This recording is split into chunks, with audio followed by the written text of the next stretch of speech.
Morning, we are going to go ahead and head out live to downtown. We have Senator Raphael Warnock in Augusta this morning.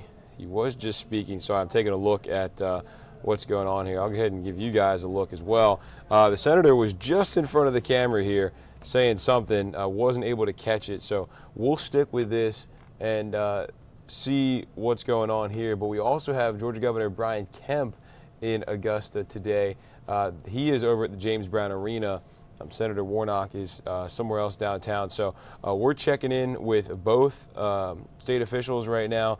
And once we start hearing from either one of them, we will go ahead and take them live. So we thought we had Senator Warnock, but it looks like we may just not quite yet. So like I said, we'll stick with this though. And as soon as we see him out there, we will take him back full and turn the sound up so you guys can hear it.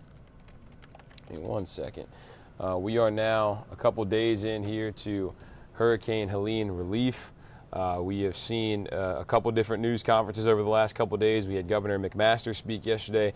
Mayor Garnett Johnson talked with Augusta Utilities as well. They said yesterday they were shutting off water for the entire city of Augusta and Richmond County. We do know some people said they didn't have water more towards South Augusta. Some people in Augusta still had some, so not exactly sure if everybody got cut off or if people are going to get cut off, but they said 24 to 48 hours people are going to be without water. So we'll see what comes out of that. Now it looks like we're heading inside. Where are we at? Golden Harvest maybe?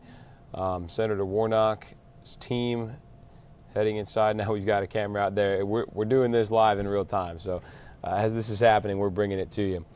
But while we're doing this and letting them get set up, let me go ahead and show you what we're looking at here in terms of power, because I know power is a big thing on a lot of people's minds right now. So let me pull up the Georgia Power outage map, and I know Georgia Power isn't the only power provider in Augusta, in the Georgia side, but let me pull this one up as it is the biggest. So if you click on this little 50 plus here, as of this morning it was about 97,000, and that's still the same here, 97,000. Now that is obviously a lot of people, but yesterday and most of the weekend that was well over 100,000, and that's just in the within the Bobby Jones Expressway here in Augusta. As we come over to some other areas, Evans and Martinez and Appling and Grovetown, I mean, we got tens of thousands of more people, and even more as you get out here towards Thompson. Now we know from city officials, they said by October 5th, I believe that's Saturday, they are expecting 95% of Augustans, or of people in Augusta, the city of Augusta, to have their power back. That is by Saturday, 95%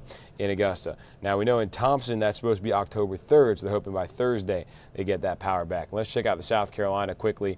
All these colors mean different things. So red is 1,000 plus people. The yellow is 250 to 1,000. Green and blue a little bit smaller areas affected. But this is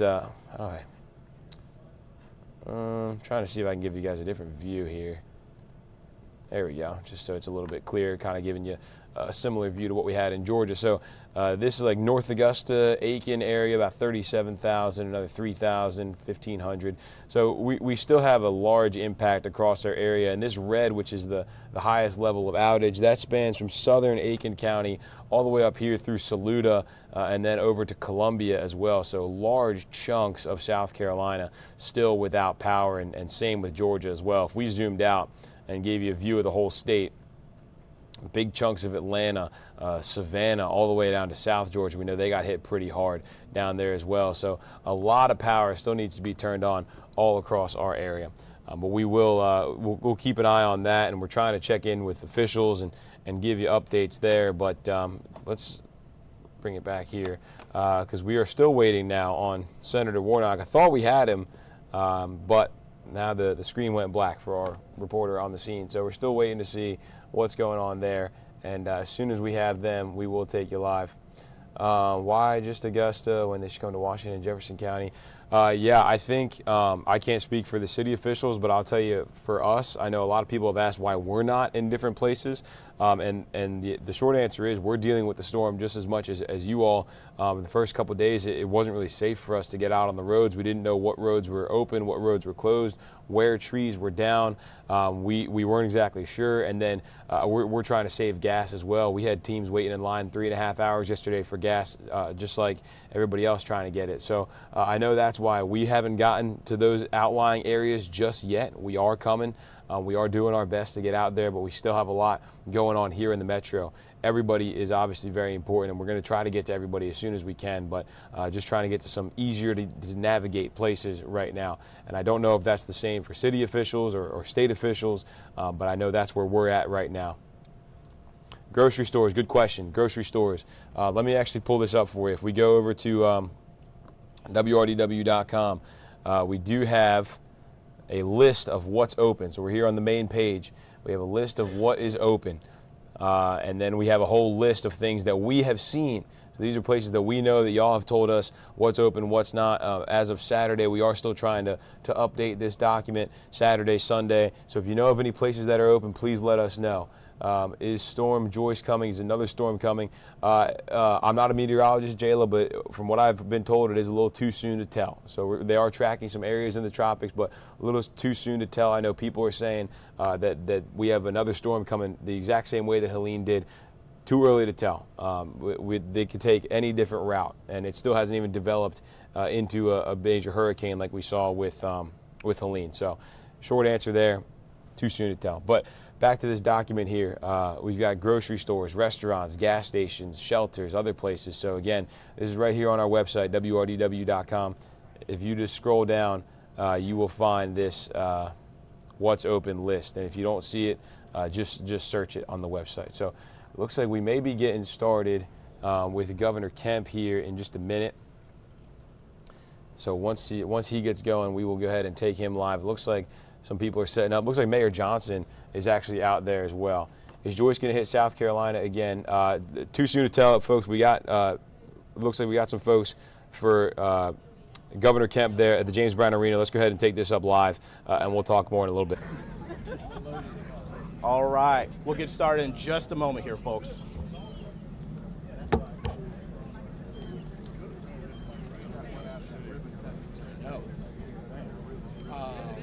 You sit next to you. Yeah. I was trying to fan you, but you was hot. It was that. I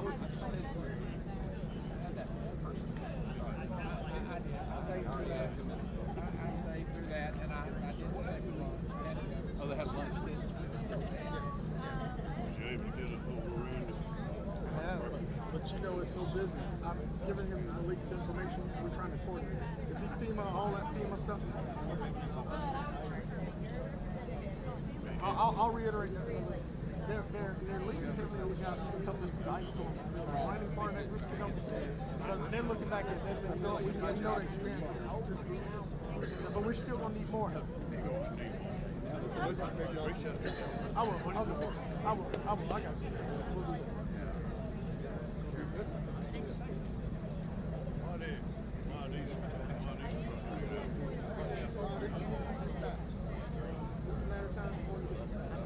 I just say we saw crews moving on the way up on 25. There's some real tough situations on 25. Okay, before we get started, we did have the question again about Joyce hitting South Carolina. And from what I've heard from our meteorologists, our first alert weather team, too soon to tell. Too soon to tell whether it's going to hit or not. They say it's out there. They were monitoring it as it makes its way towards like the Caribbean, but it could go really any which way from our first alert weather team. So I'm sure you've heard people on social media, maybe through word of mouth, saying that we are destined for another one of these. That's a little bit far-fetched. I'm not saying we won't get hit with another storm, but I'm not saying we will. I know it's kind of a vague answer, but it is just a little bit early to tell. Just wanted to put that out there. It looks like, just looking at this news conference, I see Sheriff Richard Roundtree's out there. I saw Mayor Garnett Johnson a second ago. So it looks like some city officials are going to be out there with Governor Kemp as he gets ready to hold his news conference. And we are still keeping an eye on Senator Warnock, who looks like he's at Golden Harvest maybe. having his news conference. So we may have these running at the same time. I'll try to do my best to keep up with both of them and see which, get you guys all the information that you need. And as we do that, we're still checking in on some other news here. We do have something in just now from the city of Aiken. They'll be holding an emergency briefing today at 5 o'clock to brief the public on the response to Helene. So that is coming in here just into our newsroom. Let's see. Taking a look, it's just some of the comments here a little bit early. Parker's at Winton Spring and Tobacco Road just got a new gas truck in cash and card accessories. So it sounds like Parker's off Tobacco Road is another one of those places. I know people have been asking about gas and groceries and whatnot, so that sounds like another one. And if you are just joining in, we have a list up on our website, WRDW.com, that we have everything that we know that's open that we've heard about over the last couple of days. So looks like we may be getting a little bit organized here in downtown Augusta, the JBA. So once they get set up here, we will go ahead and take that.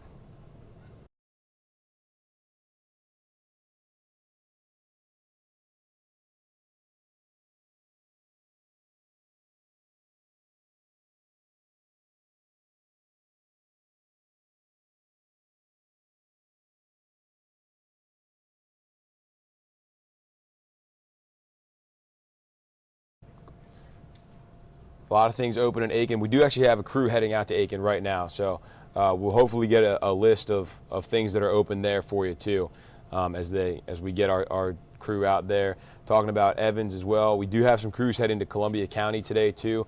We are at Louisville. I hear you. We are trying to branch out a little bit. So just like everybody else, we're dealing with the storm too, and so we're trying to conserve gas a little bit, not try to clog up the gas lines, anything like that, as the governor gets ready here. But for everybody outside of the metro that says we need to get to your town or city, I promise we're trying. We're hoping to get there soon. Let's listen to Governor Kemp now.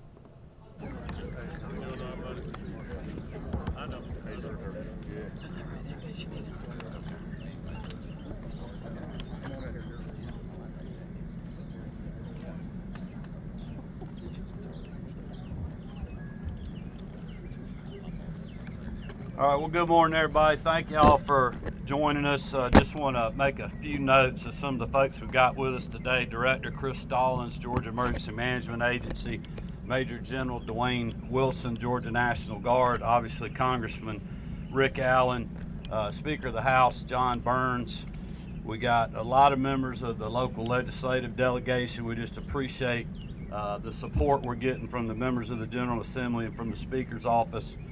Also, our Insurance and Fire Safety Commissioner, General John King, our Attorney General Chris Carr is with us, Secretary of State Raffensperger is with us, Commissioner McDonald, former chairman of the Georgia Public Service Commission is with us, obviously Mayor Johnson, Chairman Duncan, and there's a host of elected officials, literally from the whole CSRA and other counties, because we wanted to make sure that we weren't just communicating with people in Augusta and Richmond County, but literally anyone in this media market and in this area to make sure that we're hearing their concerns and the concerns of their people.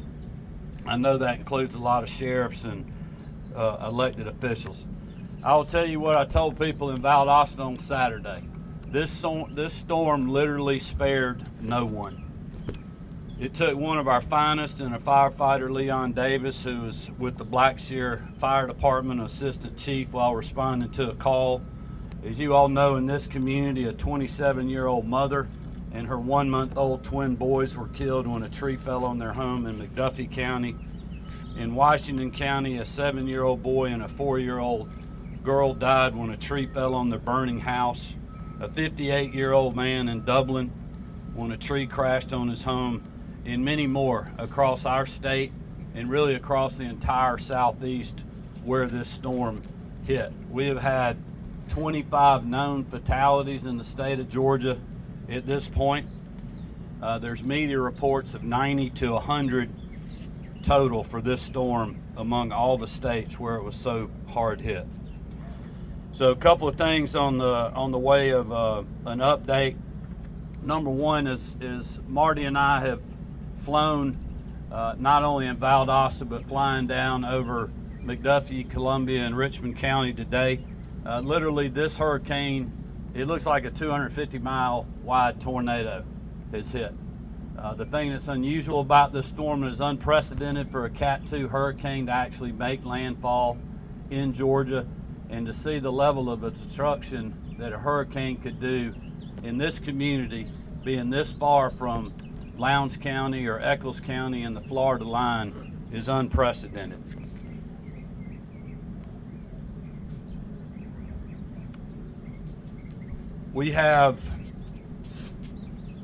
I would just like to say our thoughts and prayers continue to be with all these Georgians that have lost their life, their families, and our local community. So many of our fellow citizens that are struggling out there. We know people are frustrated. We know they are tired. We know that they need power back on, need resources, and we are working 24/7 to deliver that. And you'll hear that from Director Stallings and General Wilson here in just a minute. I also want you to know that today the Georgia Supreme Court is going to issue a statewide judicial emergency for 30 days for those that are unable to fulfill a timeline due to the storm. Chief Justice Boggs will be putting some information out on that, and just wanted to make sure this community knew that. I spoke to President Biden last night about 5 o'clock. Just about the storm, about the devastation we've seen in our state. Vice President Harris and I have been playing phone tag. I know that former President Trump will be in Valdosta today getting a briefing from our folks, but also hearing from the locals in regards to storm response. I know Senator Warnock is here today. Senator Ossoff was in Valdosta on Saturday when we were there. Obviously, we've been in communications with Congressman Rick Allen, and Congressman Austin Scott was with us yesterday. Just know that we will work in a bipartisan way on disaster relief in this state with our federal, state, and local partners.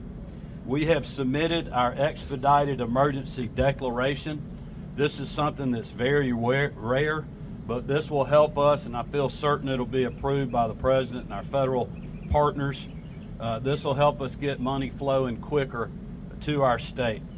Also, I've been texting back and forth and got a voicemail last night from FEMA Administrator Criswell, who was in Georgia yesterday. She visited with Director Stallings yesterday evening, and he can speak to that if there's anything that we need to know about that. Just on a power update, at one point, our highest total of outages was 1.3 million customers. Colquitt EMC told us Saturday in Valdosta, they represent a lot of the rural counties down there. In Hurricane Idalia, which was the worst storm they'd ever seen, they had 500 poles broken. This storm, they had 1,000. Our EMCs have restored 208,645 customers. They had 435,000 out at peak. Obviously, our EMCs are dealing with rural areas. It's a lot harder to get to, takes a lot more time, and normally there's a lot more trees blocking long stretches of roads that they need to go down. So just keep that in mind as they continue to respond. Georgia Power at peak had 820,000 customers out. They have 370,000 out. So I know a lot of people are frustrated with power, but just know things are getting done. And when you have literally several 100,000 people that are back online now, that allows them to move resources to really affected areas like Augusta. And so I think as the next couple of days unfold, you'll see even more consolidated efforts in communities like this, Valdosta and other hard hit areas, entire counties that are without power, and we'll continue to do everything we can.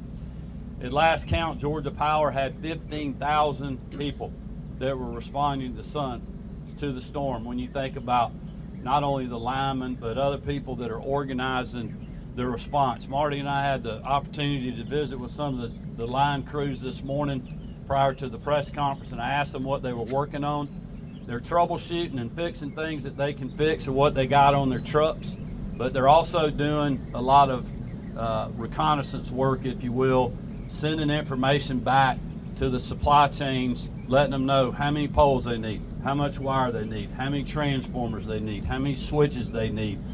So even though it may seem at times that there's not work going on, there's a lot of work going on. It's just so much damage, takes so much coordination and assessment that it's just going to take some time. But just know that they are working extremely hard, and we're very appreciative of that.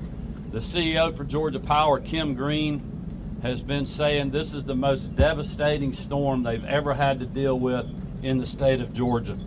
They feel like they have over 5,000 poles that are damaged and over 9,000 spans of wire that are down. So obviously this is a massive storm.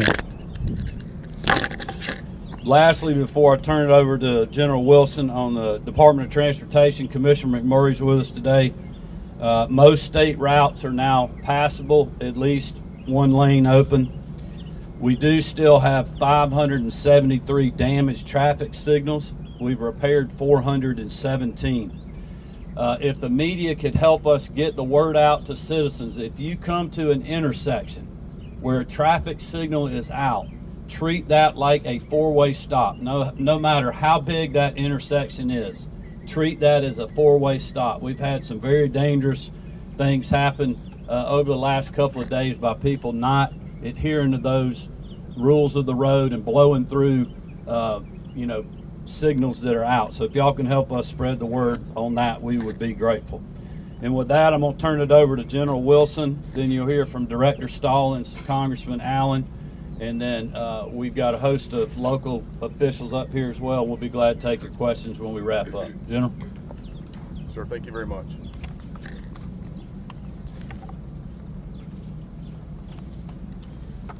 Hey, well, good morning. And first of all, I want to thank the entire team too for just all of the hard work. I mean, we've got first responders and law enforcement officers, folks from this community, our county, state, and federal partners, all just working hard to try to respond to this thing as quickly as we can. And it's hard work. I mean, I was out here yesterday. I was down for most of the day. I was down in Lowndes County on Saturday, and there's just a lot of work to be done. As the governor was saying, this is the first time that we've experienced this amount of just statewide damage because of a hurricane. So currently today, we're going to have 1,500 Georgia Guardsmen working alongside with our state and local partners, soldiers, airmen, volunteers from our state defense force in counties throughout the state. You know, this community was one of the first areas that we were able to respond to. We've got the 878th Engineer Battalion that's right here, has an armory right here in Augusta. So those folks were out of the armory and into the community responding as quickly as they could on Saturday morning. Some of the missions that we've supported thus far, we've synced up with first responders early on and still doing it in some places where we're just trying to get to folks that are isolated in homes because of downed trees and other debris that are around their houses. We're providing route and debris clearance packages. Now those can be chainsaw teams or those can be heavy engineers with equipment, you know, pushing debris and trees out of the way so that we can make room to get trucks in and get the power back on. We're transporting critical supplies all over the state, food, water, and generators, and we're doing that not only by ground, but we've got helicopters that we're trying to get critical supplies to where needed as fast as we can. We're also going to have some folks here to help with traffic control and any security operations that come up, and we'll do that over the next couple of days here as well. We're going to continue to assess just the damage across the state, and then we'll be able to expand as needed to provide our capabilities to help in the communities where needed. And I'll work closely. We'll continue to work closely as a team with the local EMA director here, our state and federal partners, to do all that we can to just help get all of us through this. So thank you all for what you're doing. There's a lot of folks, a lot of volunteers out helping with this thing, and we certainly appreciate it. So thanks, and then I'll be available for any questions that you may have after this. Good morning. I'm Chris Stallings, Director of Georgia Emergency Management and Homeland Security. Thank you, Governor, Major General, for the constant support. I want to provide a few updates on resources and assets that the state are providing right now. Currently, we have 361 drinking water sites that are serving over 1 million customers. We understand that water in is important, but we also have 78 water and wastewater treatment facilities that we're having to work on right now, so be patient with those. That's why you're going to see 291 boil water advisories that are statewide. So we understand the frustration of that, and we're working very diligently in that direction. To help offset that, we have shelters still available. We currently have about 520 people in shelters across the state. At those shelters, you can get recovery efforts, showers, water, food, places to sleep. So even if you're not required to stay there overnight, find a shelter in your location. They have supplies available that can help you out. Just yesterday alone, we provided over 21,000 meals at those locations. Across the 911 community, we have 11 911 centers across the state that are being fully supported in some capacity by GEMA or our partners through power or communication assets, whether it be unique situations I'll touch on in just 1 second, but part of it is the AT&T and Verizon outages that we have across the state, and it's no fault of their own. The wind took care of that, but we have 328 Verizon sites that are still out of service and 250 AT&T sites that are still out of service. T-Mobile as well has 100 sites that are on generator power only, and they have 5% of their total coverage area that's out. To fill you in on some of the resources, we've gotten outside the box so that your folks know we're working hard for them. We've deployed satellite phones, CSG cases, or mobile 911 systems that you can literally run a 911 center off the bed of a truck. Starlink kits, Southern Link devices. We've stood up portable towers for 911 and emergency responders. We've got rapid cases and MEVO, which are dispatch centers in a box. Again, it's a different style that works on landline. We've got generators deployed all throughout the state, tarps, water, MREs, ice, you name it. We're rolling it out to assist. But as we told you the other day, it's going to take about 72 hours for some of you to start seeing some of those resources reach you, simply because of how destructive the storm was. You'll start seeing pods or points of distribution starting today all throughout the affected area. What those pods will give you are water, some food, other cleaning supplies, basic human and health needs, so you could pick up toothbrush, anything like that at these pods that you'll have. We have a lot of not-for-profit partners that are partnering with us, and those will start standing up today. We have 13 that have opened as of this morning, and they'll continue to open as we can establish areas. And finally, fuel, we understand, is a significant resource. We are keeping fuel there. It's just a matter of getting power to those gas stations, so there's plenty of fuel as soon as we can turn some power back on.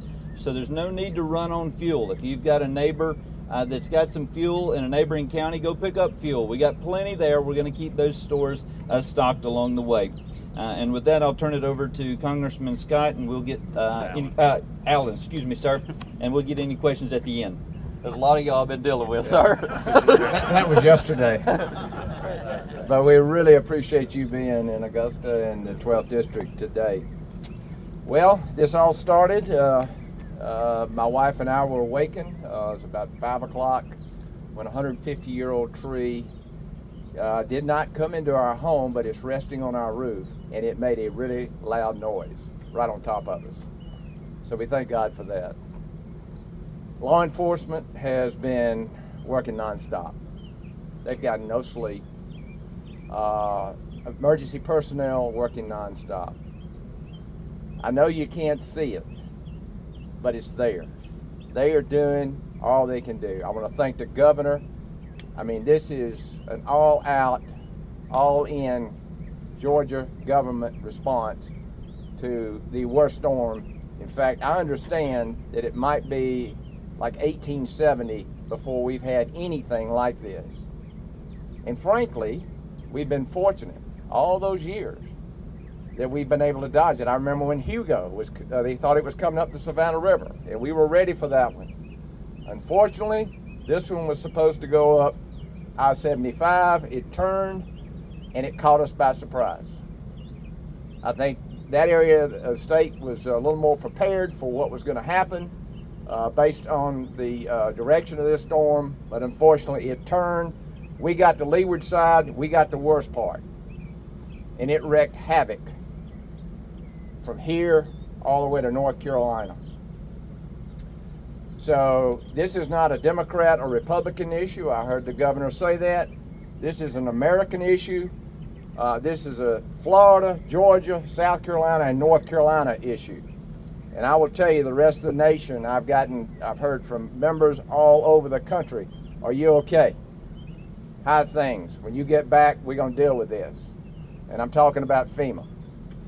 I'm talking about, because GEMA has been on board. The biggest problem we've had is, again, knowing where these sites are, where there's water and food, because the communications are down, because we don't have internet, and so that's a big problem. But obviously we're working on that. I've seen tremendous progress over the last 3 days. I was finally able to actually get out of my street. The street was blocked on both ends, so I can now move around and get around. It is very important for the safety of our folks, if at all possible, stay home. Get what you need and stay home. Shelter in place. Limit traffic.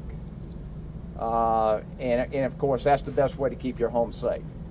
And number two, the important thing is to always drive defensively, because there are folks that are in a hurry. And we've heard that the sheriff, I think, told us, Mayor, that he's having to deal with, thousands of traffic accidents because of this red light situation. So, again, we lost a very dear friend in this.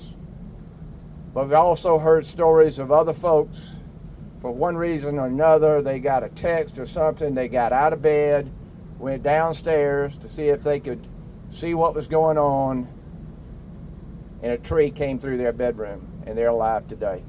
So there's been some miracles out there. But unfortunately, we've lost some folks. So I'd just like to end this with just a moment of silence for all of those law enforcement, our governor, and all of our state legislators and everybody that have been involved with this disaster, and their efforts, and for their families, and for our law enforcement, our fire and rescue, and our emergency personnel. So if we could just have a moment of silence, pray, and ask God to help us.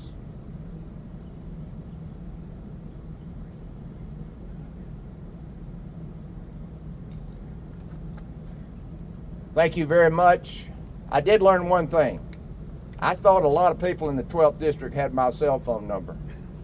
Everybody in the 12th district has my cell phone number now, and I'm glad. And I'm glad they called me, and we've been able to get them help. Thanks to you, Governor, and of course the mayor here and I think we talk every 30 minutes. I don't know. But anyway, and all the mayors, the city staff. It's been Columbia County.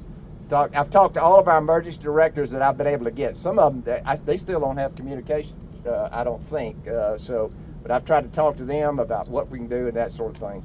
With that, we'll take questions, Governor? Yep. Okay. All right, thank you, Congressman. Just a couple things following up. I know Colonel Hitchens is here. We have been providing local law enforcement some additional resources to try to help with traffic and other law enforcement issues that have been going on. So I just want to mention that. Commissioner McMurray with DOT is here.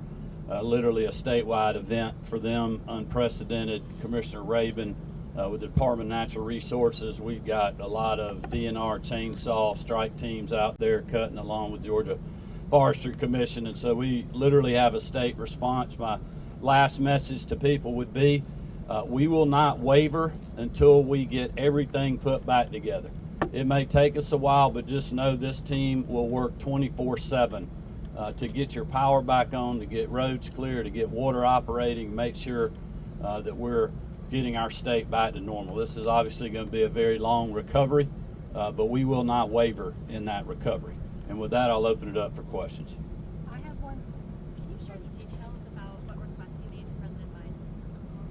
Well, I mean, I'll let Director Stallings talk about what we've done from GEMA, but just to walk back, I mean, we did an early state of emergency statewide for this storm because we knew this storm was going to be a statewide event. You know, it wasn't going to be just south of Macon, or it wasn't going to be the east or the west side of the state. We knew we were looking at a monstrous storm that would be a statewide event. This is one of the biggest wind field storms ever to be in the Atlantic, and obviously when you see the devastation of a hurricane that came into Florida, all the way across Georgia, up through South Carolina, and still did the damage it did in North Carolina. I mean, it's just incredible.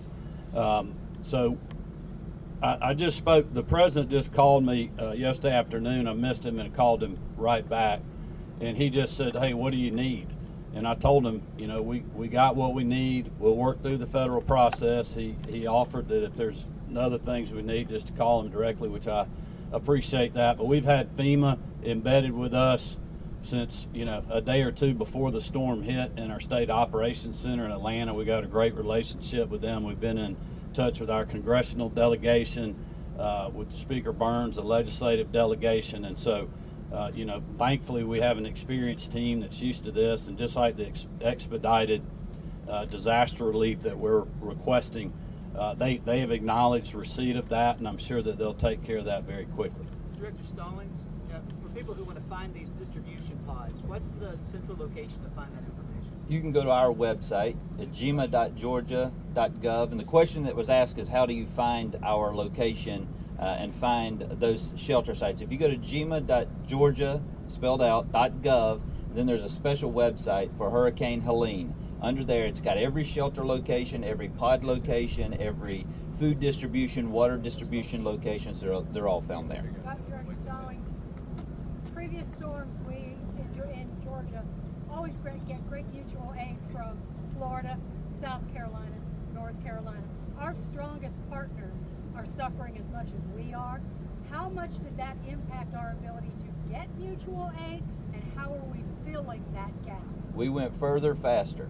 So we've brought it in from Texas, we've brought it in from New Jersey, we've brought it in from Missouri, we've brought it in from Maryland, we've brought it in from Montana.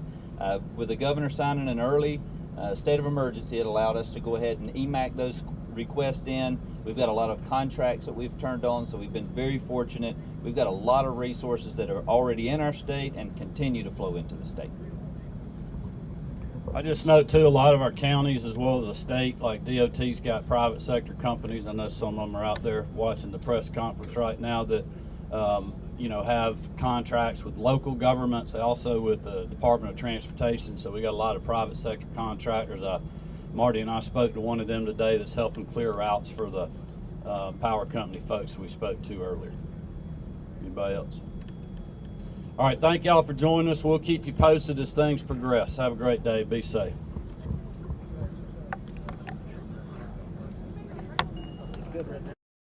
All right, folks, there you have it. Georgia Governor Brian Kemp, along with some other state officials there speaking just outside the JBA. I was able to take a few notes. If you guys have any questions, please shoot them my way on Facebook, on the comments here, and we can go ahead and see if we can get some of them answered. But a couple things I did want to hit on.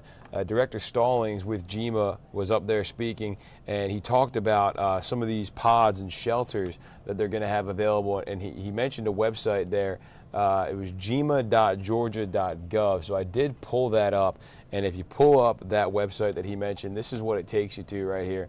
Gema.georgia.gov. You spell out Georgia, and that is the website that we have. So there's this Hurricane Helene link. It's the very first thing right here. So this shows you report damages, crisis cleanup. Scroll down a little farther. We've got shelters here. So there's a couple in Richmond County. We know that the Henry Brigham Community Center had been full as of this morning. Not sure if that's still the case now, but they have May Park as well there. So if you're looking for that, any help, the website there, gema.georgia.gov. That was the website that Director Stallings said. There are a couple more things, but first we have Senator Warnock is speaking. This is something we haven't really been listening into, or I haven't. We have a team who has that can provide us some more information, but I'll go ahead and pull this up. We're kind of joining in the middle, so we may miss a couple things out of context, but let's go ahead and pull this up now live so that we can take you there. Situation.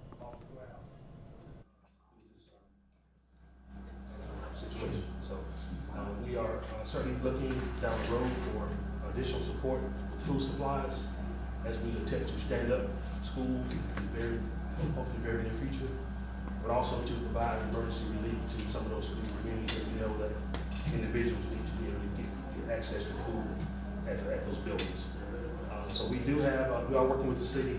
We have in the past been able to shuttle food drops throughout the community.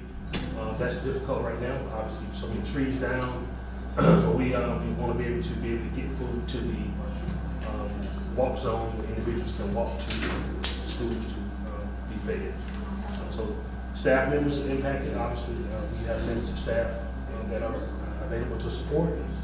We are housing National Guard and first responders in our 3 schools that have power. We have turned those over to them to support us. And we continue to work throughout trying to get generator power up in certain locations so we can provide support for the community. But certainly a big one on the horizon for us is a food supplier for immediate needs and upcoming, hopefully return to school needs as well. We anticipate from Williams Brothers they'll be down for possibly a month or so before they can reestablish business there out of Douglasville. So thank you for your support. Thank you. Working with all agencies in the community, churches, as well as our local government to provide most services we can. Thank you very much. Sir, we also have Jefferson County, Burke County representation. We have the mayor of Waynesboro here. We also have the mayor of Watley, and we have the mayor of Williams here. So I wanted to give them a chance to talk about the CSRA devastation as well. I know Watley, they have been without water from day one since the storm. So I'll allow them a chance to talk. Thank you, Senator, for They hear from my mayors. Yes. We appreciate you coming in. It means something. I know that's, people expect you, but just you coming is good. So thank you for listening to you. You mentioned water, bottled waters is needed in our area right now to get over the floor. And any type of care package. Sometimes, like I said, you mentioned hope. One of the things we've been doing is grilling. We've been set up at City Hall grilling and just asking people to come in and help out, and it means something to the community, to the folks home, just to know that we're trying our very best. And so, if you could provide any type of waters, bottled waters, any type of care package that of any would be appreciated. Power's still out.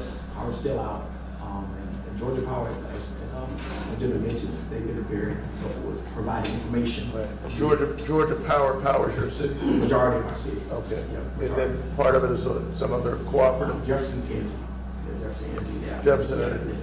The majority of our city is, and Watley is Georgia Power. They, like I said, so we're waiting on power, but we now people that we use the phones, which are big. So, but bottled water, I've been out passing out waters, and it means a lot for people to know we're making an effort.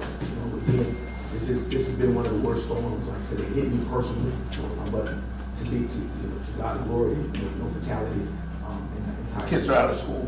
Kids are out of school. Yeah.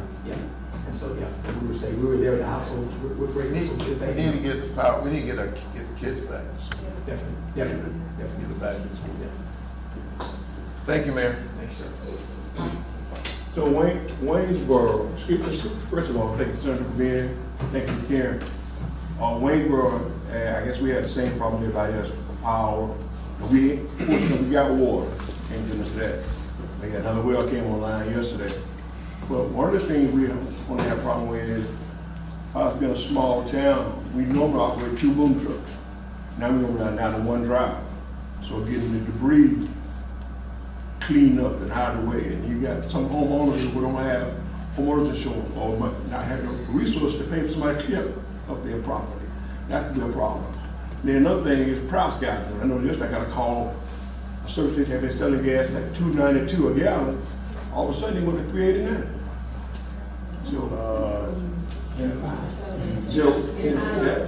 That's gonna be a problem. There's already a strain on folks already. And So you're saying price gouging? Price gouging, that's a problem. So that needs to be addressed. Really? Really? Because I want something. We will, let me check and find out what's going on there. Yeah. That's not. That's green. It's green. Well, it's also illegal. Let me, thank you for letting me know about that. Let me find out what's going on there. I've also spoken with the Golden Harvest and Salvation Army and Red Cross. They will try to get water and food down to us, because in the county where there's no power, there's no water. But in the city, we got water, so we're good on that. We still need food, and you definitely need power. Makes a difference. And equipment, manpower, and volunteers you got in there, help up your pocket. Appreciate your sense of humor in the midst of it all. It takes you a long way, right? It takes a long way. Just trust and believe it. Makes a difference. Yes, sir. Mayor. Warnock, we really appreciate you being here today, and thank you all for what y'all are doing throughout the whole nation. But I'm speaking for the whole county. The chairman, he had to go somewhere else, and he left me this list. Got it. To give you all. Great. That's even better. We have a real problem, but thank God we still stuff. But yet no, we are in need of gas, water, lights. We hadn't had any phone service in a while. We hadn't had light since this thing started. Generators. Police staff is down, they're worn out, the police chief, we've been working since this thing happened. Sure. So I've offered up help for me to come in and help out as much as I can. I've been in law enforcement too. So it don't matter to me now. I'm a workaholic too, but yet still. We are giving out food today. And I've been doing it since it happened too and everything. We're gonna be at the walking track in Rio. Matter of fact, I got the staff set up right now and started cooking already. They are working to give out food today between 12 and 1. So there's anything that we can get for our whole county, entire county, we need help. We need help bad. We hadn't had anybody to really step in and say, hey, this. We hadn't had anything. But we are working along with the community.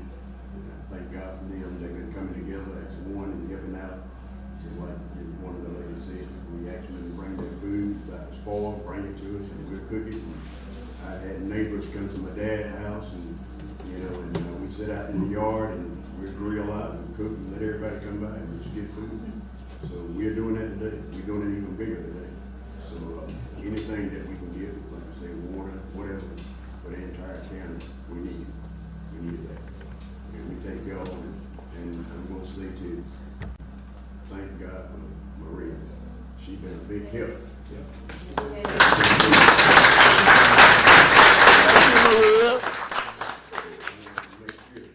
You know that. Listen. She's been a major help, and I can't. We appreciate y'all very much. Grateful. Thank you so much. So we also have ministers here as well. We have Reverend Wire, we have Pastor Angel Maestre, who represents the Hispanic population, and Pastor Moore, the mayor of Watley, is also a pastor as well. We got American Red Cross. We have the chief.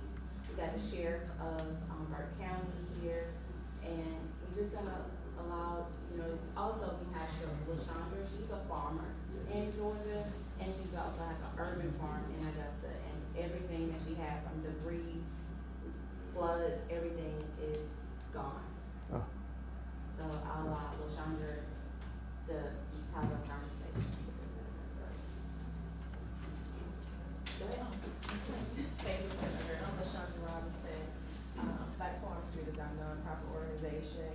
And so we do have a co-op here that consists of urban and rural farmers.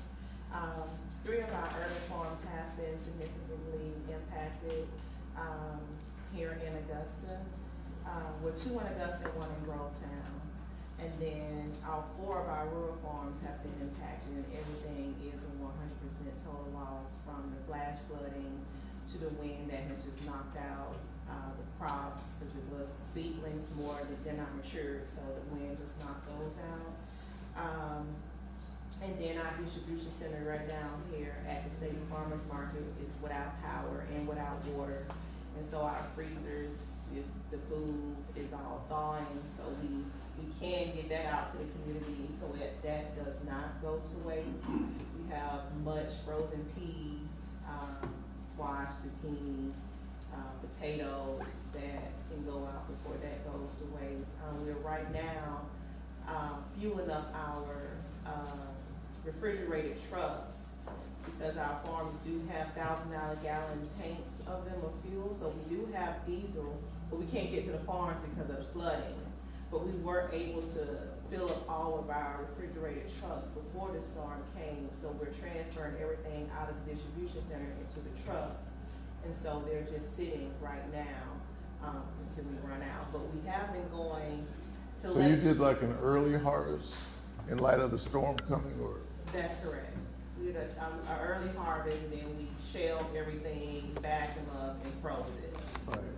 Yes. And so so then the food you're using now for emergency relief? We're not using it for emergency, but it is available for emergency relief. And I can get with people in the room. So right now it's in refrigerated trucks? Correct. And in our freezers. And in your freezers? Correct. So folks need food, you have food. Correct. All right, so we got to figure out how to connect those two things, right? Yes, sir. Is Amy around? I mean, yeah, right. So you had farming co-ops, so there are various farms that are part of your co-op. That's correct. Right. So we have a lot of value-added product that's available for the community as well, that's already canned and labeled, that can go out as well. Right. The challenge though with lack of power is folks need food. In many instances, that doesn't require them to cook or. So we have been able to go, yesterday we acquired 4 generators, 8 propane tanks. We did 4 of our 250-gallon tanks, gas tanks that go on the back of our pickup trucks.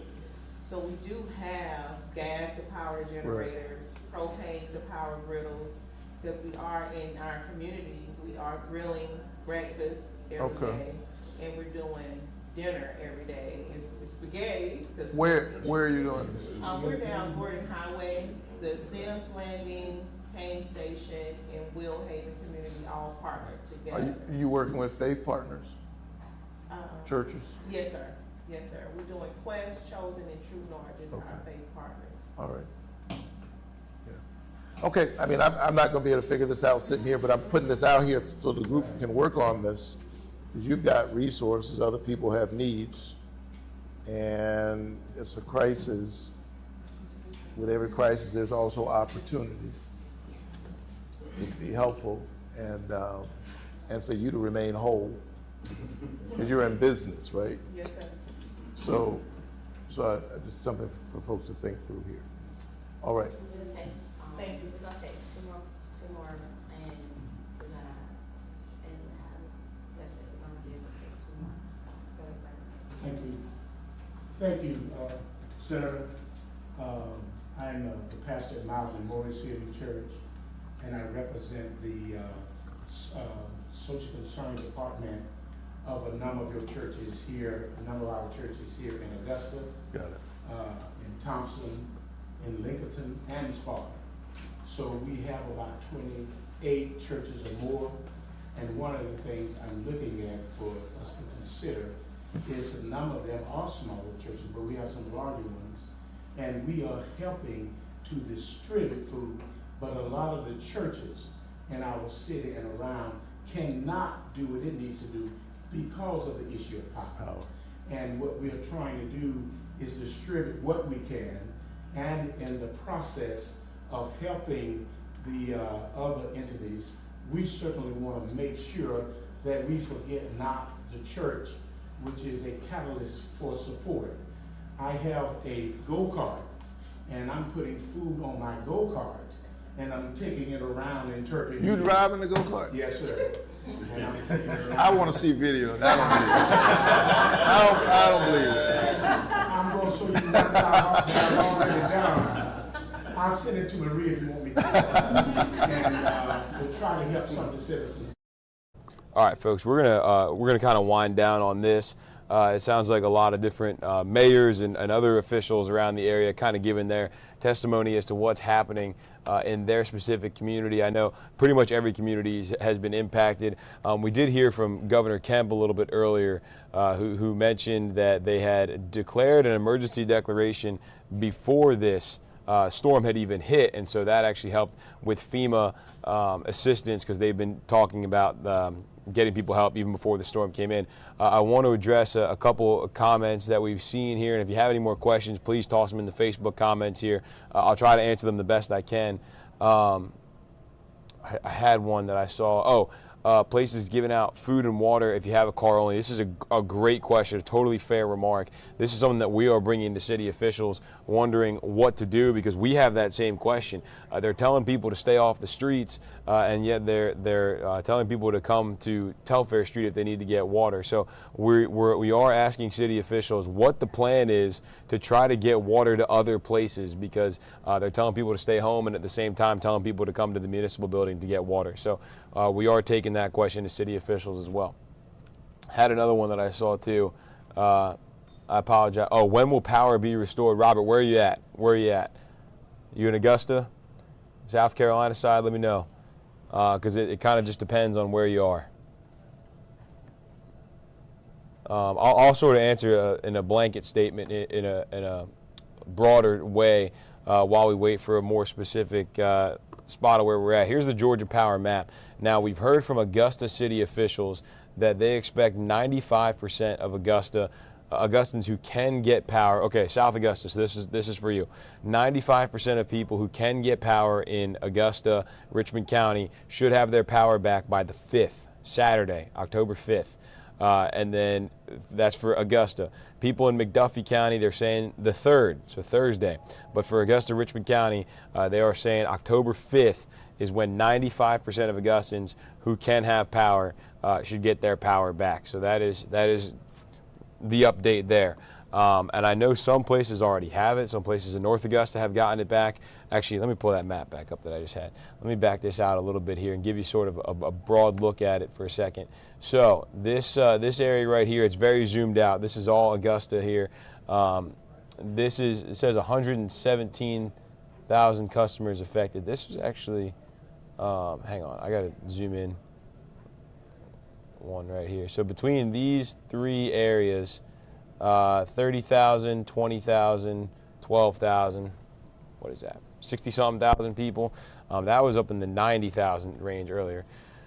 Don't be out driving to look around to get supplies, or don't be out driving just to look around, get supplies, and go back home. Yeah, that's been the message. Somebody, I actually have that written down. Somebody had a quote on that. I think Rick Allen said that. Yeah, if at all possible, stay home, go get what you need and stay home, shelter in place. That's coming from Congressman Rick Allen in the state news conference just a little bit ago. What else? Does Xfinity or other providers have mobile access points set up for data around the city? Let me see what Chris Stalling said with GMA. Just give me 1 second. He said there are sites still out of service. He said T-Mobile. Did you ask about T-Mobile? Other providers.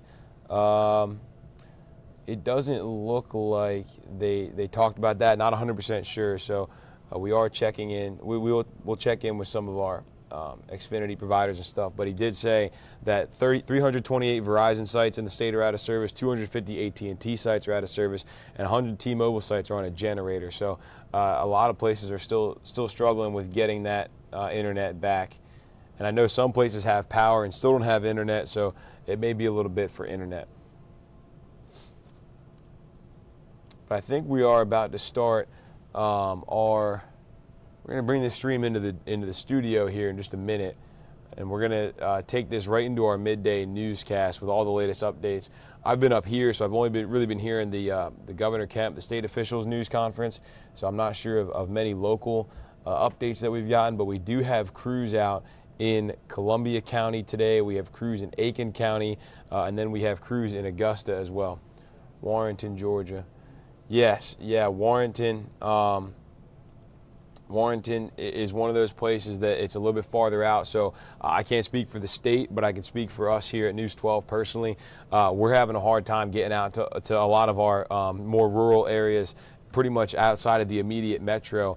We're trying to get crews out as far as we can, but we also have some gas issues that we are trying to play it a little bit safe. So we are going to get out to those surrounding counties, but for the next day or so, we're trying to keep it within Augusta and Aiken, and make our way out. Candace, I don't know, I don't have a lot of updates from Warren County, but McDuffie County, in terms of power, if this is what you're asking, McDuffie County says they should have their power back by October 3rd, which is Thursday. So a couple days before we should see it here in Augusta, but McDuffie County looking at October 3rd. And then in terms of schools, if you're asking just a more broad thing, let me pull up the school update here. We have, I think McDuffie County and Warren County are both out for the week. McDuffie County, yes, McDuffie and Warren County are both out for the week in schools, and then McDuffie County Power should be back on the 3rd. Not 100% sure on Warren County yet. We are trying to get in touch with some of those officials in some of those smaller counties, and we've been told pretty much across the board that it's disastrous. So we are, has anybody talked to Washington EMC for rural? We have reached out, I believe, to Washington EMC. I would have to check. I don't know if we've heard back from them or what the update is. There's a lot of information coming through, but if you are looking for more information, we have our website, WRDW.com. A lot of our stuff is on there. Schools, what's open today, all sorts of stuff is up on there right now. So give me 1 second here, folks. Let me just check in and see what's going on with moving this stream, getting some reporters live, and going out in the field for a second.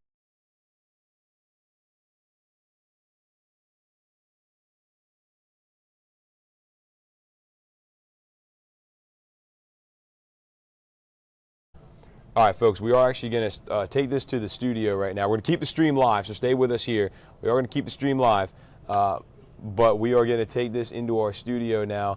We've got Ashley Campbell there. I'm going to go join her in a second. So stick with us as we transfer this over into a different part of the newsroom. We're going to keep this going.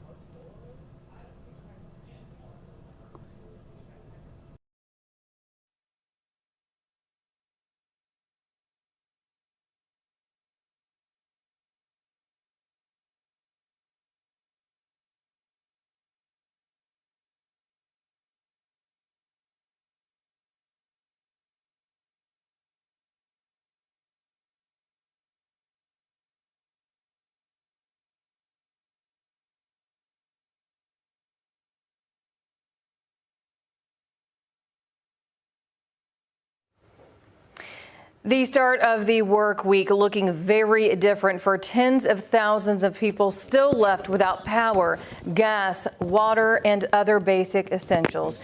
Good afternoon and thanks for joining us. I'm Ashley Campbell.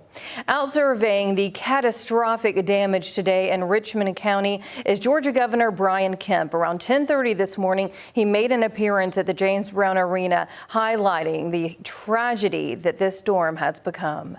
This storm literally spared no one. It took one of our finest and a firefighter, Leon Davis, who was with the Blackshear Fire Department Assistant Chief while responding to a call.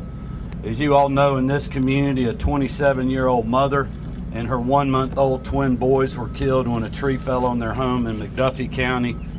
In Washington County, a 7-year-old boy and a 4-year-old girl died when a tree fell on their burning house. A 58-year-old man in Dublin when a tree crashed on his home, and many more across our state and really across the entire Southeast. And Georgia Senator Raphael Warnock also in Augusta as we speak. Your Audrey Dickherber is there now at Golden Harvest Food Bank and listening and asking the questions that you want answered. So we're going to be checking in with her ahead of noon. And we are heading out now to your Sydney Hood, who is live outside the James Brown Arena. Sydney, at 2 p.m. today, Augusta commissioners are meeting virtually to discuss the ongoing recovery efforts, and there are definitely a lot of questions in the aftermath of this hurricane, as Augusta Mayor Garnett Johnson has already said that this is a disaster unlike something Augusta has never seen before. A lot of questions, that's right, Ashley. But like you just heard from Governor Kemp, he said it himself that this storm literally spared no one. He went on to say that Helene touched literally every single corner of the state of Georgia. He said that before landing here in Augusta, he flew over Columbia and McDuffie County, and he said just looking down, it looked like a 250-mile wild tornado hit the counties. He just went on about all the damages that he's seen from Valdosta. He was there over the weekend too here in Augusta, and he was joined by other state resources across the state here in Augusta, and they were just talking about where they stand in terms of relief that's coming, resources that are coming. We heard from the Georgia National Guard, and he said it himself that this is the first time we've experienced this much statewide damage, and he says that about 1,500 Georgia Guardsmen will be out working with state and local partners. And then he also said that Augusta was one of the first communities that they were able to get to after Helene hit us, and he said that they will be transporting critical supplies across the state. We also heard from GEMA, and I know a lot of you have reached out to us asking where GEMA is located, where are these resources going to, and GEMA says that starting today they'll have pods popping up across the city, and they said whenever I asked where we could find exactly where these pods are being set up, these pods will have essentials like food, water, any toiletries. GEMA says that you'll want to go to their website to see where those pods exactly are going to be set up at. But I mean, like you said, Ashley, people still have lots of questions. I spoke with some residents here who live only a couple of miles from the JBA, and they were asking me, when is their power going to be turned on? When's their water going to be turned on? And, you know, I told them I fortunately didn't have an answer for that, but talking with Mayor Johnson, Governor Kemp, they want residents to be patient with them. They said that, you know, it may not look like anything's being done, but they want to assure you that things are being done out here. And then one last thing I want to put out there, Governor Kemp and Mayor Johnson asked me to tell residents that if you're driving and you come to an intersection where there are no lights there, treat that like a four-way stop. They really are wanting to emphasize that and get that across just for your own safety. So if you come to a intersection where the lights are out, treat that like a four-way stop. But again, I'm going to say this again, they are wanting to let everyone know that people are out, they are working on your behalf. I mean, I'm standing out here at the JBA and I can see as far down as I can look, just crewmen that are out getting trees out of the roadways, working to turn the lights on. I'm looking in front of me at the parking lot and RVs are stretched out as far as I can see. I mean, the JBA has really turned into a hotel for crews that are down here working in the city, working to restore power, water for everyone here. Okay, thanks for that, Sydney. And just to piggyback off that a little bit, I was listening in on that news conference as well. And Governor Kemp said they did anticipate the storm being bad for the state. So he had reached out to FEMA a couple days before the storm had even come through. So they've been working with the federal government for a couple days now, even before Helene had made landfall. And he said he talked to President Biden yesterday, and the president checked in on him and wanted to see how the state was doing and said they would offer anything they need, which the governor said he appreciated. Good, because I know a lot of people have been asking that. How do you get assistance? How do they handle their insurance companies when they call? So it's good that that information is going to be put out, and of course we'll have more on that, coming up later on at noon in our later newscasts. Yeah, and if you live in Burke County and you don't have access to drinking water, Emergency Management wants to hear from you. They say email the Burke PIO at burkecounty-ga.gov. Again, that is Burke PIO at burkecounty-ga.gov. That email address right there on your screen as well. So when you do, include as much information as you can. Your address, the number of people in your home. They'll deliver the water to you. They are asking you to share this with your neighbors who have limited communication right now as well, because that seems to be the case for a lot of people. And I think this is great because we're telling people to stay off the roads, but then we're also giving people places to go for water. So it's kind of this tough thing. We want to keep our roads clear, but people also need to get that food and that water. So this is great that Burke County able to bring that water to you.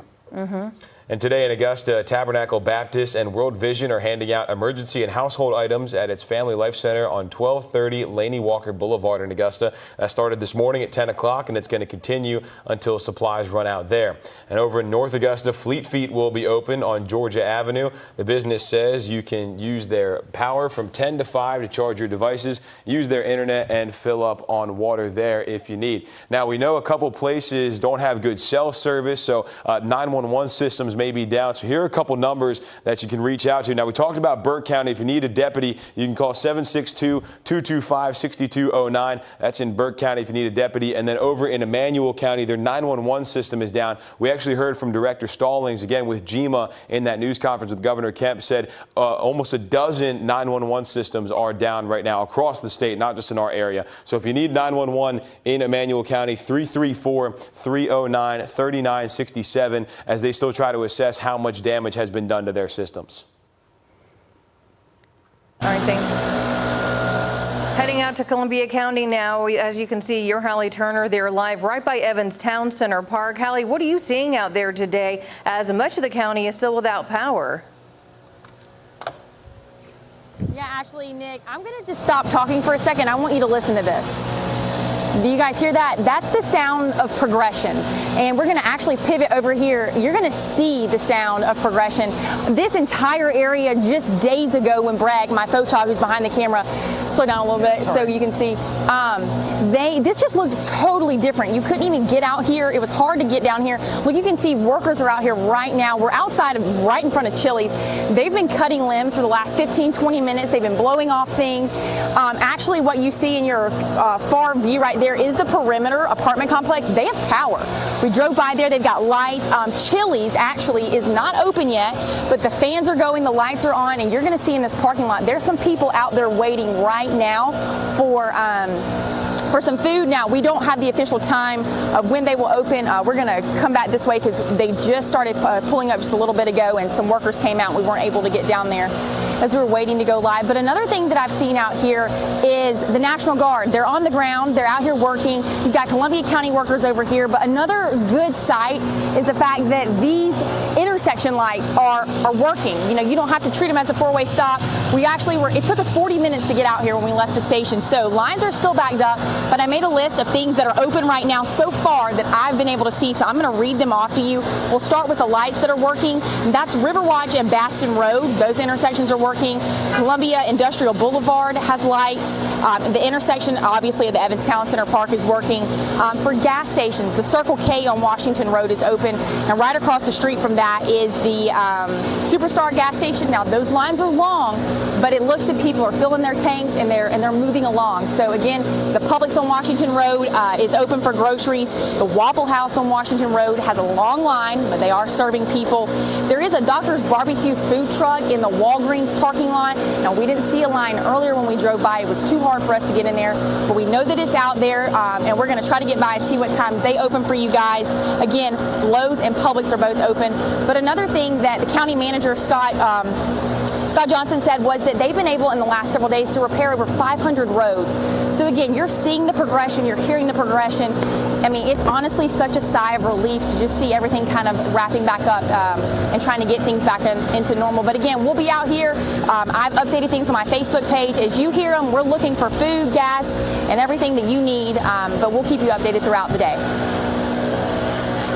All right, thanks for that, Hallie. I live in the Martinez area, and, you know, we're still waiting on power, but I was driving around Washington Road, and you could see that slowly but surely, you know, the lights coming back on, crews out there working, some businesses and stores open, just like you said. So we do appreciate that coming out of Columbia County there, Hallie. And because power is out for so many of us, that means that a lot of those traffic signals are down on roads. You heard Sydney talk about this earlier. Officials are urging everyone to treat those intersections like a four-way stop. That means come to a complete stop at the light, then yield to cars that got there first. Now, if two of you stop at the same time, the car on the right goes first. Well, driver's ed for you there. That's right. right. Back to high school, right? Mm-hmm. And Helene didn't just bring down tree limbs or blackouts, but this has caused some death for families far and wide. Authorities reporting at least 116 storm-related deaths across the southeast. It's just devastating. At least 21 deaths in the CSRA are blamed on Helene, including 5 young kids. In the latest update, officials say that a 52-year-old passenger died Friday night after their car slammed into a tree that fell on Mike Pageant Highway. His name is Coffee Wright. No word yet on the driver's condition right now. Richmond County reporting a total of 5 deaths due to trees crashing into homes, 7 in total from the storm in the county. There are 3 deaths in Saluda County, including 2 firefighters who died when a tree fell on their truck. In Aiken County, the coroner says 4 people died and will be autopsied in Newberry Wednesday. And in Grovetown, leaders say a person died when a tree fell on a mobile home there. And the McDuffie County coroner confirming 4 people died in the county. They say a 27-year-old mother and her 2 two-month-old twins died in their Thompson house. The 4th victim died in Deering and has yet to be identified. The Washington County Sheriff says 2 kids died early Friday morning when their home caught on fire on South Hospital Road. They were just 4 and 7 years old. And as you've just heard, we are still waiting on the coroners to identify some of those other victims that we talked about. Yeah, we'll let you know on our News 1226, on our Facebook page, website, as soon as we get those updates and more. Several schools systems are going to be closed because of the storm's aftermath, and that could also mean no schoolwork at home because so many of us don't even have electricity, let alone internet connections. Richmond, Burke, Warren, Jefferson, Columbia, McDuffie, Glasscock counties will be closed through Friday to recover. Barnwell County will be closed today. Wilkes County schools and offices will be closed today and tomorrow. Calendars for the Aiken County School District show that they are on fall break right now. And we do know Augusta Tech and AU will be closed this week. Both campuses plan to reopen next Monday. And these are some gas stations that we know will be serving you at some point. We have seen cars bumper to bumper outside our station to get to those gas pumps. Costco gas, my husband actually was in line. He said that it only took about an hour and a half for him to get gas. So the line isn't as long as it was yesterday and the day before. The Pilot Travel Center off of Riverwatch Parkway also providing gas. The Inn Market on Heritage Highway in Bamberg and Golden Pantry on Lincolnton Road. And in terms of where you can get food, we heard Hallie talk about this a little bit. We have seen empty shelves in some grocery stores, but some are still open. For restaurants, we did find Sonic and Subway on Martintown Road were open last night. Pool Room in Edgefield, Okinawa Japanese Steakhouse and Sushi Bowl, but they are taking cash only, as are a lot of places because their card machines are down right now, only doing cash. And the Honey Baked Ham is taking credit cards in Aiken. So we're constantly updating these lists on our website. So keep an eye out on the website and on our social media page, and be sure to let us know if you know of any places that are going to be open. Yes, we definitely want to share those.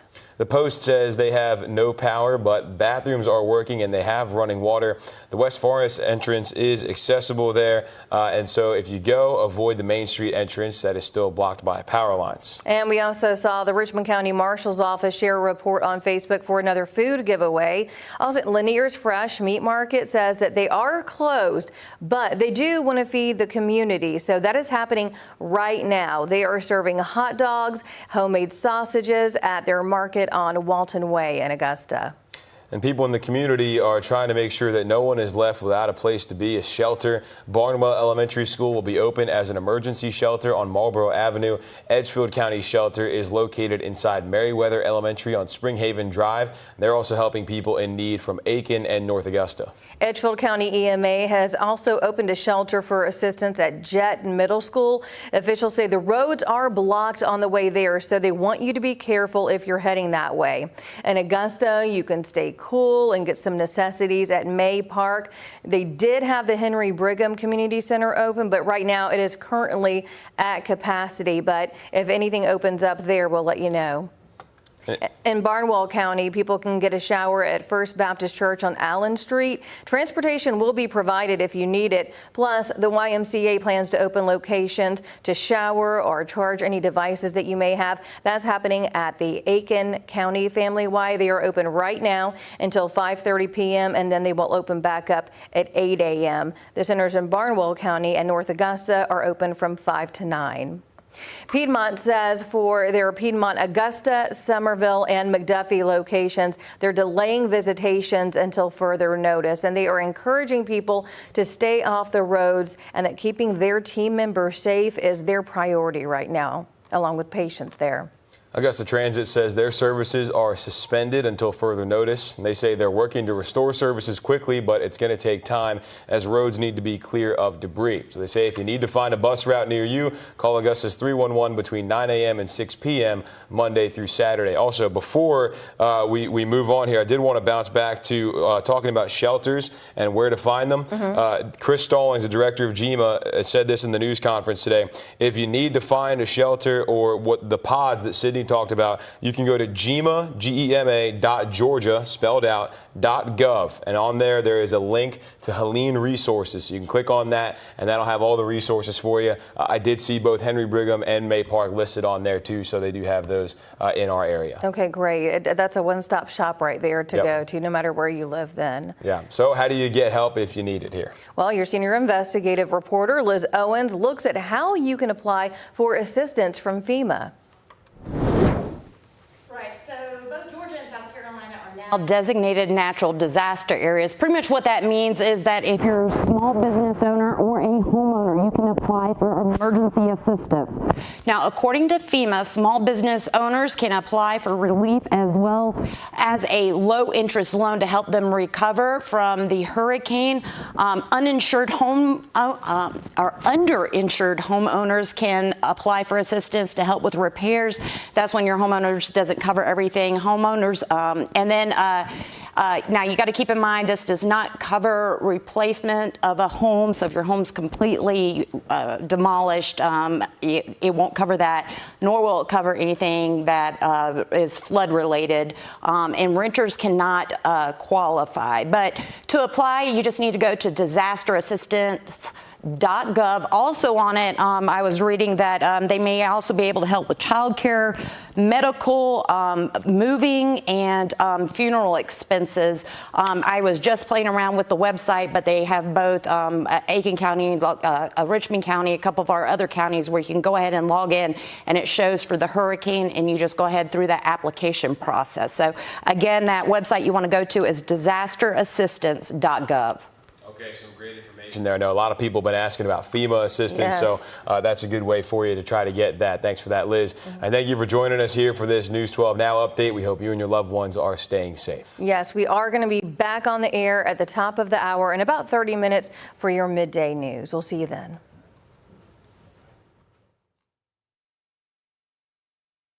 Thank you.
I got you. Sorry, my mic wasn't on. Cool. Cool. It's honestly not that bad down here at all. Like, they've got a lot of it cleared and lights are back on. Most of the lights.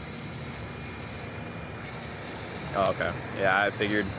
I mean, there's a lot of crews.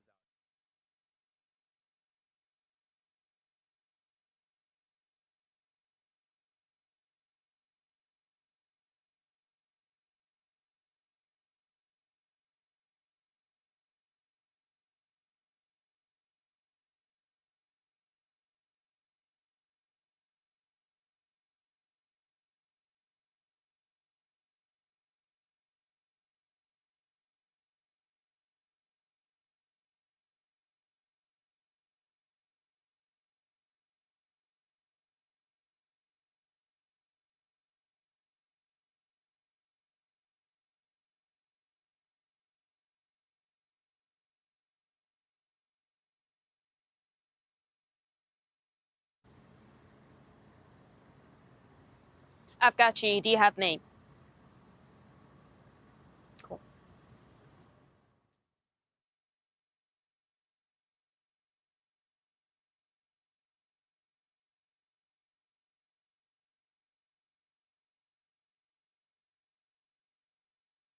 Yeah. Yeah, I got you.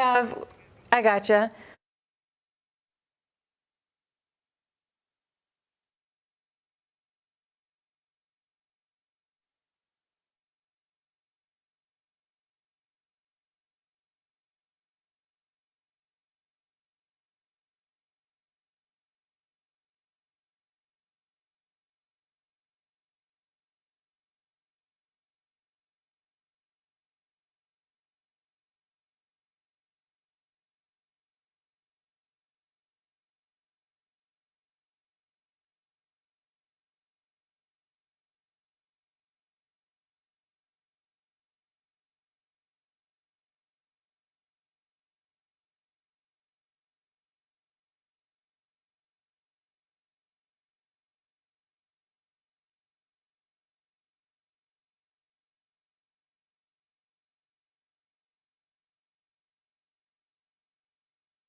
What's up?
Oh, dude, look at that one. I know. I'm the trying. whole route. I gotcha. Holy. I've seen a bunch of trees. Oh my with their gosh. roots up.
The person's on SOS.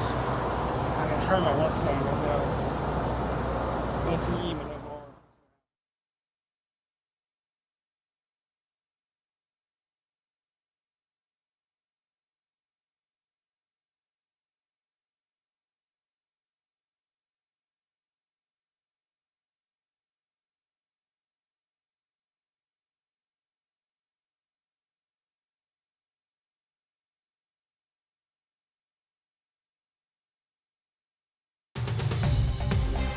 Live from Augusta, you're watching News 12 Midday. Good afternoon. Thanks for joining us. The start of the work week looking very different for tens of thousands of people still left without power, gas, water, and other basic essentials. Thanks for joining us. I'm Nick Proto. And I'm Ashley Campbell. Out surveying this catastrophic damage today in Richmond County is Georgia Governor Brian Kemp. Around 10:30 this morning, he made an appearance at the James Brown Arena. He was highlighting the tragedy that this storm has become. This storm literally spared no one.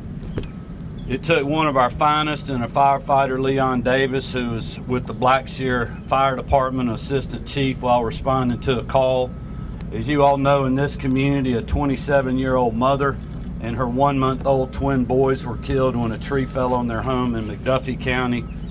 In Washington County, a 7-year-old boy and a 4-year-old girl died when a tree fell on their burning house.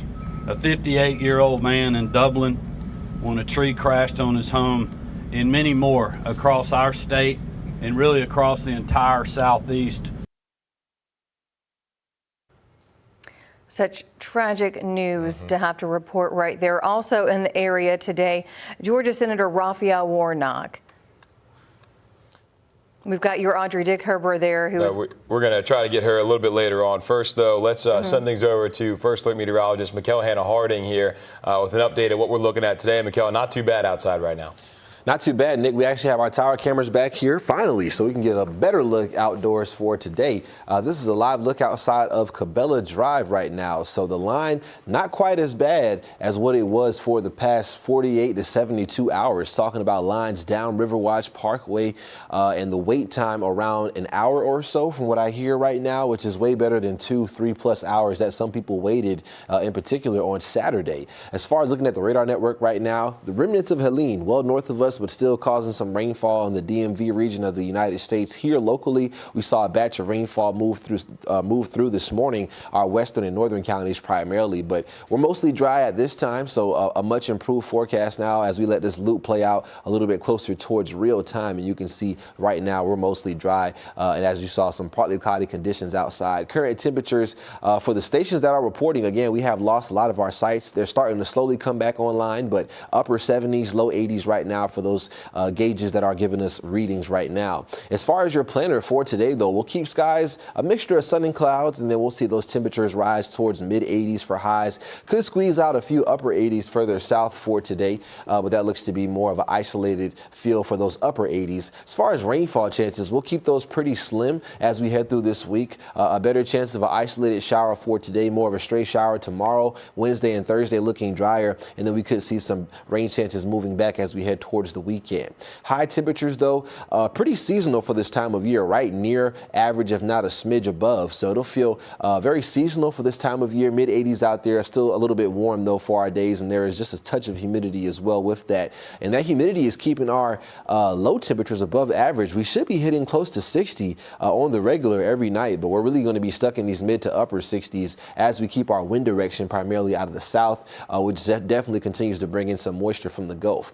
How about Tropical Storm Kirk? We're up to the letter K now. We saw Isaac and Joyce form during the lifespan of Helene, and those stayed out to sea. Now we're looking at Tropical Storm Kirk here forming as of this morning. It was a depression, and now this is forecasted to become a major hurricane as we head later into this week. The good news is that this is forecasted at this time to stay far away from the United States. Now, interest in Bermuda, if you know anybody out there by chance, should be keeping an eye on it. Definitely could bring them at a minimum some rough surf, but we'll see where the ultimate path of this goes. Right now, taking more of an easterly path just east of Bermuda there. But we do have some concerns for river flooding in a few areas, and we'll talk about that and also your forecast for the week ahead as we recover from Helene together coming up. Okay, thanks for that, Mikkel. And some of those water levels still on the rise, too. Yep. Let's head out to your Sydney Hood live outside the James Brown Arena. Sydney, at 2 o'clock today, Augusta commissioners are meeting virtually to discuss the ongoing recovery efforts there. Yeah, and there are definitely a lot of questions in the aftermath of this hurricane, as Augusta Mayor Garnett Johnson has already said that this is a disaster unlike something Augusta has ever seen. A lot of question, guys, and some of Augusta's residents were out here at this news conference going to Mayor Johnson themselves, asking them their questions. But you just heard it from Governor Kemp. He said this storm literally spared no one, and he means it when he says that. He said that this storm touched every single corner of the state here, but he wants you to know that there are crews on the ground here working to restore your power, clean your road up. I mean, you can see behind me here at the James Brown Arena, I mean, I'm surrounded by crews that are heading out to either go restore power or clean the roads up. I mean, this parking lot has turned into home base for these crews that have come here to work hard to kind of restore a sense of normalcy for you and your family. But Governor Kemp said that most of the state routes here are now passable, but they've still got at least 573 damaged traffic signals that they need to work on. And both he and Mayor Johnson wanted to put this message out that if you come to an intersection and the traffic light is down, treat that like a four-way stop. They say that's for your safety and your family's safety. So if you come to an intersection again and no one's there directing traffic, treat that like a four-way stop. They do not want you to fly through that intersection. Treat it as a four-way stop and stop right there. We also had the Georgia National Guard here, and they even said it again. They said this is the first time we've experienced this much statewide damage, and that they have about 1,500 Georgia Guardsmen that will be out working with state and local partners. And then they also said that Augusta was one of the first communities they were able to get to after Helene hit. And they said that they'll have people out directing traffic. They'll have people transporting critical supplies across the state. Here at home in Augusta, the May Park and Henry Brigham Community Center are open as emergency shelters if you need to go in, cool down, charge any electronics that you may have. And like you said earlier, Nick, commissioners are meeting today at 2 o'clock to discuss, you know, the city, where do we go from here? We're going to look to get more information as to where these local resources are set up at, how people can get out and help, and what people need to know moving forward. Because like y'all said, again, this is a work week like no other we are starting right now. Absolutely. Thanks for that, Sydney. And Director Stallings there with GEMA said they do have a one-stop shop on their website for all the information you need with Hurricane Helene, including shelters and these pods they're going to set up with food and water and other supplies, hygiene and whatnot. And you can find that on GEMA, GEMA.Georgia, spelled out, .gov. And they have it right there on the front. I went to the website and checked it out to make sure it was nice and easy for you to navigate. Yeah, definitely a one-stop shop for not just, our area, but anywhere you need to go there. Also in the area today, Georgia Senator Raphael Warnock, your Audrey Dick-Herber, is joining us live from the road where she is in the convoy of vehicles with Warnock touring that damage. Audrey, walk us through what he's had to say so far today.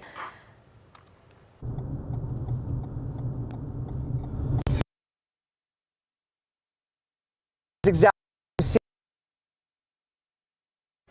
As we follow. Still having a little bit of technical issue there with Audrey, just on the road. We know cell service is kind of bad everywhere, but we'll still play the sound bite here that Senator Warnock had earlier. I can tell you that it's not soon enough. We need it today.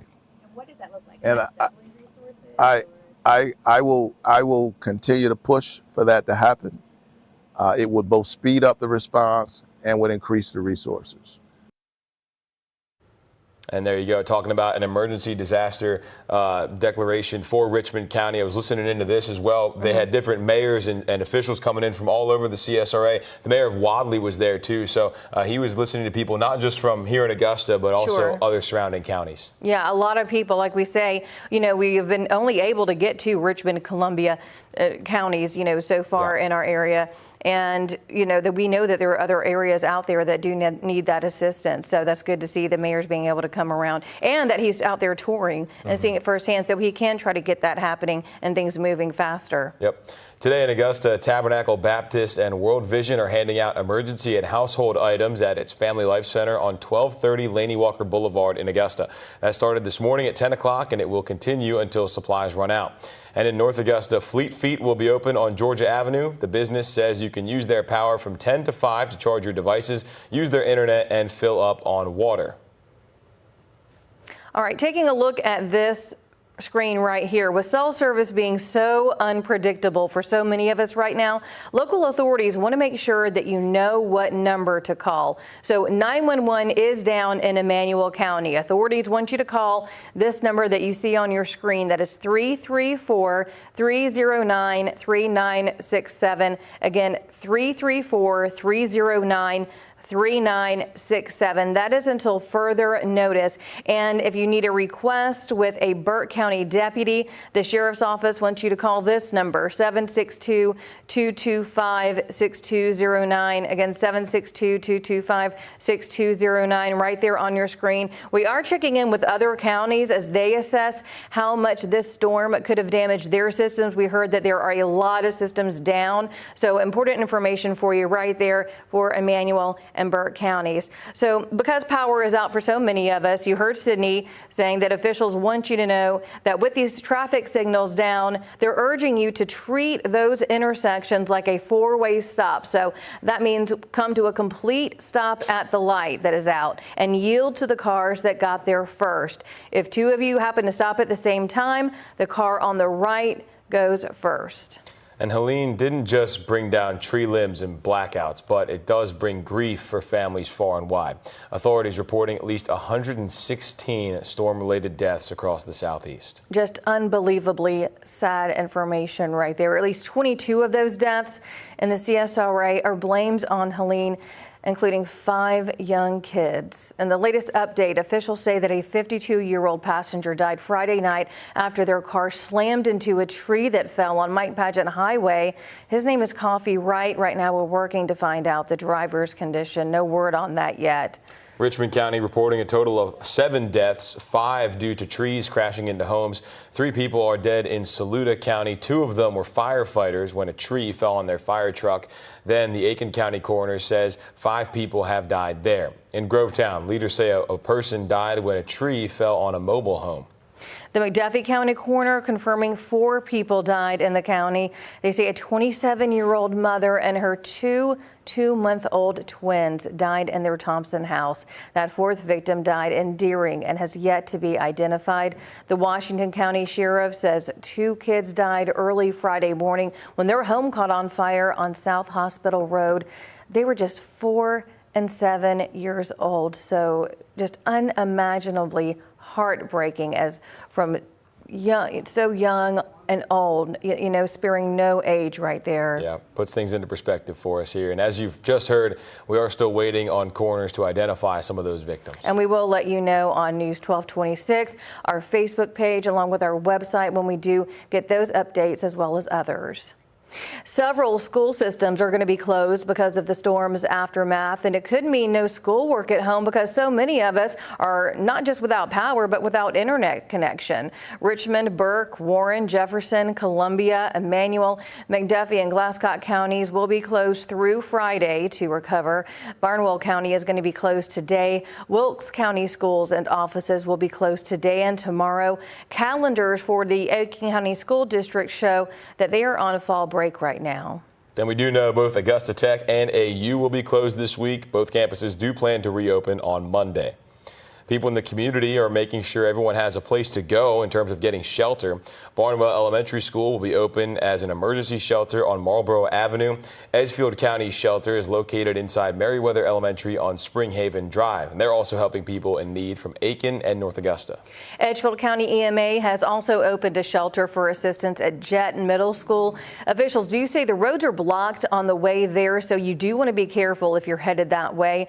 In Augusta, you can stay cool and get some necessities at May Park. The Henry Brigham Community Center is currently at capacity. When that frees up, we'll let you know.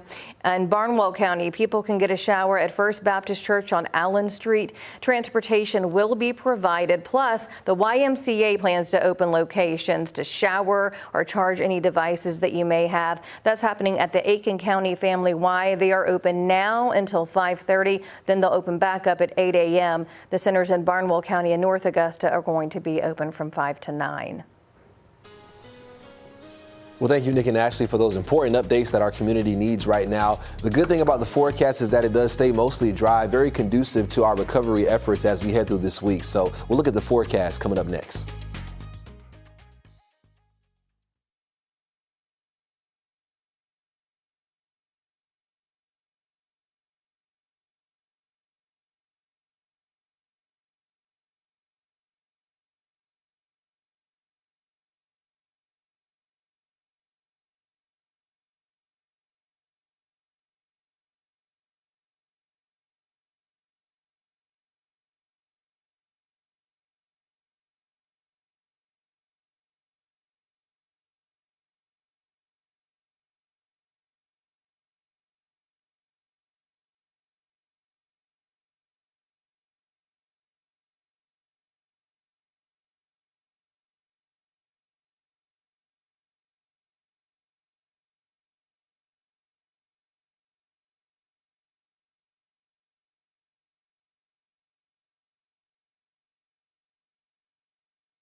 Now, your first alert weather with meteorologist Miguel Hannah Harding. Well, good afternoon. We are looking at a live look from North Augusta. We got our tower cameras back so we can start looking around the region once again. the river looks awful right now. So no surprise they had to cancel Ironman. Who wants to swim in that? But we're looking at partly cloudy skies right now. And again, just a live look there from North Augusta. As far as current temperatures, we're in the upper 70s and low 80s right now for our sites that are reporting. Our temperatures are headed towards those middle 80s and upper 80s further south, possibly for a few of our southern counties. But those low to mid 80s look a little bit more likely for today. And we'll keep a slight chance of a stray shower out there for today, an isolated shower or downpour. So keep the rain gear nearby. As we head through this evening, we'll see those temperatures falling through the 70s and low temperatures by tomorrow morning. It should be in those mid to upper 60s around the region. As far as looking at our river levels, we do still have some concerns for river flooding. You can see Stevens Creek at Modoc actually set a record and smashed the old record of 41.08 by over 2 feet there. Flood stage is only 19, so they were well above that. As far as looking at the Savannah River near Burton's Ferry, they're still rising towards their crest of 17, a little over 17 feet by Thursday. So if you live near Burton's Ferry, just keep a close eye on those river levels for sure. And also the Ogeechee River near Midville is still in minor flood stage, but that is falling as we head through this week. It did crest on Sunday, so some good news there. And we also saw the Savannah River near Augusta crest as well, so that is currently falling and below flood stage. So some good news here locally as those river levels continue to drop. As far as looking at rain chances, we'll keep those pretty slim for the week ahead, so no concern about those river levels rebounding. And let's talk about the tropics. As far as looking at sea surface temperatures in the Gulf of Mexico, still conducive for development, but a little bit cooler, so it will be a little bit harder for something to get going out there. And as we look at the potential for development, I know a lot of people have been posting things and a lot of clickbait, misinformation. Please don't stress yourself out about another system coming towards the area. It is way too soon to talk about specifics. Only a 40% chance of this developing here, and it could drift towards the Gulf of Mexico, but we'll just worry about that if it even develops. As far as your 7-day forecast, very conducive to recovery efforts here around the region, staying mostly dry with those temperatures seasonal. Still ahead, we have much more news and weather in the aftermath of Helene, including a live report from your Liz Owen. Stick with us. That's coming up right after the break.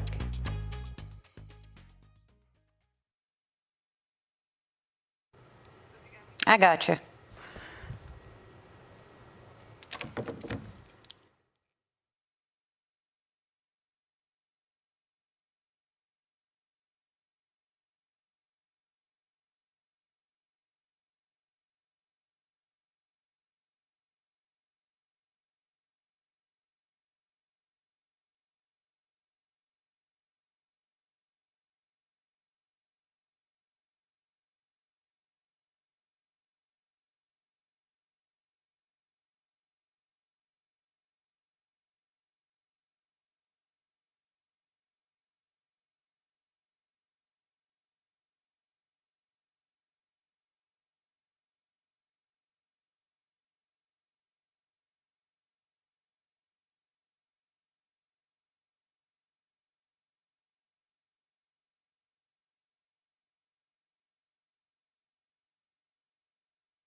A question on a lot of people's minds today: how do you get help? It is a much asked question. Several people have reached out to me regarding this. So your senior investigative reporter, Liz Owens, has been doing some digging. She is looking at how you can apply for assistance from FEMA. Right. So Georgia and South Carolina are both natural disaster areas now. And pretty much what that means is small business owners and homeowners can apply for emergency assistance. Now, according to FEMA, small business owners can apply for relief as well as a low interest loan to help them recover from the hurricane. underinsured homeowners can apply for assistance to help with home repairs. Those are home repairs not covered completely by your homeowner's insurance. Now, you need to keep in mind it does not cover a replacement of a home or homes that have been damaged by flooding, and renters do not qualify. However, even if you're a renter, homeowner, small business owner, FEMA may be able to help with childcare, lodging, medical, and funeral assistance. To apply, you need to go to disasterassistance.gov. Again, disasterassistance.gov. Logging should be a lot easier now because T-Mobile brought a unit in to help get the Wi-Fi going a little bit quicker.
Aiken, just like so many other areas hit hard by this storm. New in the last hour or so, the Aiken City Council is meeting in a matter of hours to talk about Hurricane Helene recovery.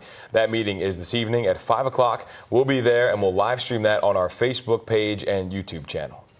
And if you need help cleaning up damage, there is a crisis cleanup hotline that you can call. Augusta Fire and EMA posted this number that is right there on your screen. So go ahead and get out your phone, take a picture if you need to. It's 844-965-1386, 844-965-1386. That number will connect you with volunteers from various local relief organizations and other community groups. They can help with trees, tarps, and other debris. A lot of us need that right now. These are the gas stations that we know will serve you at some point. We have seen cars bumper to bumper outside our station trying to get to those gas pumps. Costco Gas, the Pilot Travel Center off Riverwatch Parkway, the Inn Market on Heritage Highway in Bamberg, and Golden Pantry on Lincolnton Road. Now, in terms of where you can get food, we've seen a number of different places. Empty shelves in the grocery stores, but some are still open from time to time.